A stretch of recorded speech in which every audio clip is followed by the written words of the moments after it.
Infantiman MP's wife, Honorable Ophelia Quansah, and a day when in Simbi Ababa to Edra,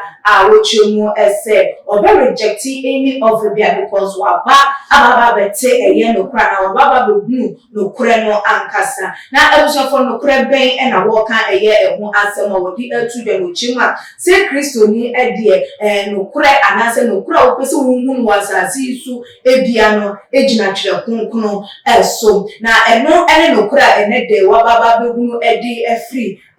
Now, I didn't some more to a year a journal, not just a LGBTQI. Bruhaha, Abba Abonte, Muhammad said they are lesbianism, gazing, bisexual, transgender, and they take a more, one more answer, my Baba to Abonte. It was sorry, yet just a day. So many attention, and Abba or may more as in the one more officers are not almost one more a beam, a walk, I've been none, they take out one person for custom me, or any more answers. Now, I didn't some no air to a year a done, and I watch you more as them, our between a man and a woman, and even says she is offered a billions of cities. Say one for NJ LGBT and to one, and yet they say obey the Biara Eda essence of who say a taboo, a chua dear, a boy and mine, a chua den a cuckoo, a tree, and Nutino, one play also say Obia NG anything, and to never from woman, find I'm into a year and I'm making kindness some more day or two, General Emma was saying. I have found the truth in the Bible that marriage is between a man and a woman only, and that even if I am offered billions of Ghana cedis, I will reject and return the offer because it is a taboo. With any and someone would be to a Ghana, none of some so to ABM. Marriage is not between a woman and a woman or a man and a man. I urge all to join the fight against this abominable act because it is not good. With any Honorable Ophelia Quansah, our Gina on the ticket of the MPP, Amanyokono Ede Emma Infantiman constituency in the central region. What they some no to a which you more SM LGBT ones and send by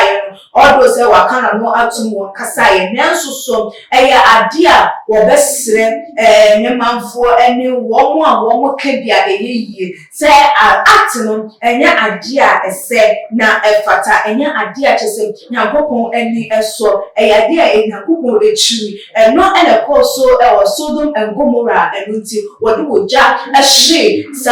Abensi ene mpuntu ni kasiye bia efisa kronoso emfa empire enunti enya kwan anase enya de se wo se empenfo adutum ma wo mo edi wo mo eduma se wo mo writer wo mo sorry se wo mo ejina honum esaso obia ewo ni freedom ye wo freedom of association, freedom of worship, freedom of movement ene de ka eye ehun enunti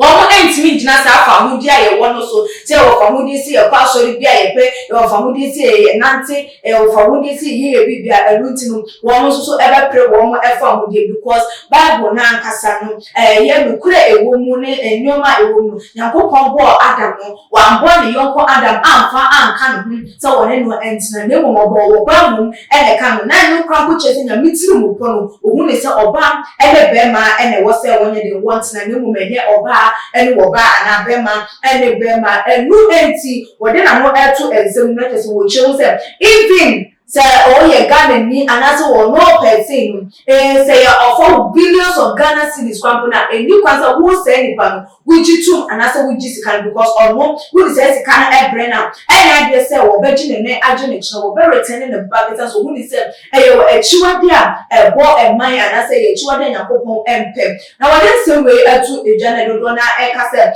I want no and I want pay one and I want year now so a billion dear one more ebeje a billion crampo MPC billion crampo lesbians gay it is alleged dear and Mutino so no and I want you dear now no and can't and the set will be ending one no and I will also every man who also ever a man name and cast obia and NJ now no the billion also cast all those who can be again so you would the likes of celebrities do now what would you want out to my woman is them sa LGBTQI no one legalize because one right yahweh Bridget O2 Juliet Ibrahim ebi mu nso na papi kwadwo profo bebre sister Debbie ni nua ene won akeka foreigners ene Ghanaians a won age atum enti se won ene wo ne se won gi emfa entum dia won kasa emfa ema won kwan no nemum ema ne nka ema Ghana for ebusiafo sisi di mpempen so a ade ya kwa koduri